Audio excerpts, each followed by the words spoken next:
নমস্কার। তো আমরা ব্যাঙ্ক নিফটির মধ্যে যে ট্রেডিং প্ল্যানটা দেখব সেটা হচ্ছে ফার্স্ট আপনাদেরকে বলি যে এটাও একইভাবে মোটামুটি 2 তারিখ থেকে দেখুন একটা রেঞ্জের মধ্যে লক আছে এবং এই মুহূর্তে দাঁড়িয়ে আমরা দেখতে পাই যে গতকাল বা তার আগের দিন প্রিভিয়াস উইক হাই থেকে রিজেকশন নেয় লাস্টের দিকে এবং সেটাকে কন্টিনিউ করে তার পরের দিন নেক্সট ডে আবার ঠিক যে এরিয়া যেখান থেকে মাল্টিপল সাপোর্ট এরিয়া আমরা দেখতে পাচ্ছি ব্যাঙ্ক নিফটির ক্ষেত্রে তার কাছাকাছি কিন্তু ব্যাঙ্ক নিফটিও আছে।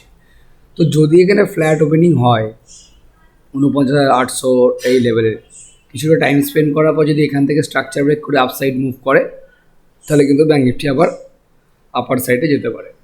আর যদি previous day high and previous day low এর মিডিলে কোথাও ওপেন হওয়ার পর ট্রেড করে তাহলে সেটা আমার জন্য হবে NTZ অর্থাৎ নো ট্রেডিং জোন।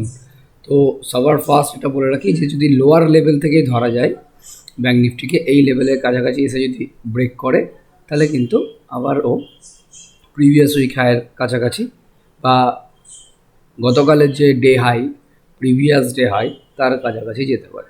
আর যদি প্রিভিয়াস ডে হাইয়ের কাছে ওপেন হয়, ওপেন হওয়ার পরেই যদি কিছুটা টাইম স্পেন্ড করে আপসাইড ব্রেক করে তাহলে কিন্তু ওপরের দিকে কল বাইং সাইড একটা অপরচুনিটি থাকবে। আর নিচের দিকে যদি ব্রেক করে তাহলে ডাউন সাইড আবার ও আসতে পারে ঠিক আগের দিন যেমনভাবে করেছে। তো আপনারাও এই একইভাবে ট্রেড প্ল্যানটা মাথায় রাখতে পারেন এবং তার সঙ্গে অবশ্যই আপনাদের চার্টে এটা প্লটিং করে নিতে পারেন, তাহলে আপনাদের দেখতে সুবিধা হবে।